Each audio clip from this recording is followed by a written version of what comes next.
అంటే పలానా మాలలో లేకపోతే పలానా దళితులు వాళ్ళకి మతం మారిపోతున్నారు, వాళ్ళ కులం మార్చేయండి, వాళ్ళకు రిజర్వేషన్ తీసేయండి అంటారు. మీరు అందరూ గుర్తుపెట్టుకోండి, ఈ దేశానికి బాబాసాహెబ్ అంబేద్కర్ రాజ్యాంగం రాసే అవకాశం వచ్చినప్పుడు దళితులకు ఒకరికి రిజర్వేషన్ ఇవ్వలే, గిరిజనులకు ఇచ్చారు. బీసీలకు ఇవ్వడానికి ఆర్టికల్ 341 అనేది ఆల్రెడీ పెట్టుచ్చారు ప్రొవిజనల్. ఈ రోజున అగ్నివర్ణంలో ఉన్న పేదలకు కూడా వాళ్ళు రిజర్వేషన్ ఇచ్చుకునే అవకాశం రాజ్యాంగంలో కలిపి, అంటే అన్ని కులాలైన సమానంగా చూశాడు.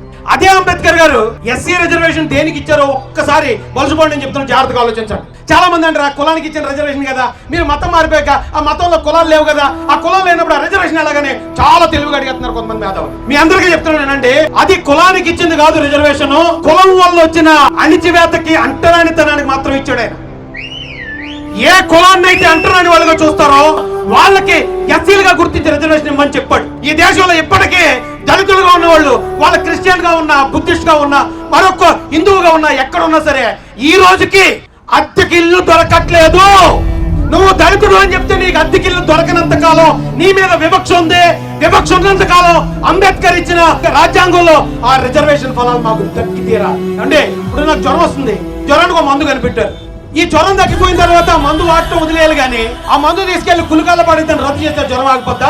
ఈరోజు చాలా మంది మాట్లాడుతున్నారు. ఇక ఇక్కడ ఎమ్మెల్యే గారు ఉన్నారు, 40 సంవత్సరాల తెలుగుదేశం పార్టీకి రాష్ట్ర ఉపాధ్యక్షులు గారు కూడా ఉన్నారు. మీ అందరికీ ఒకటే రిక్వెస్ట్ అన్నా, ఇది దళితుల పట్ల కొంతమంది చూపించే వివక్ష. కాబట్టి మీరందరూ కూడా మాకు హృదయపూర్వకంగా సహకరించాల్సిందిగా మీ అందరికీ రిక్వెస్ట్ చేస్తున్నాం.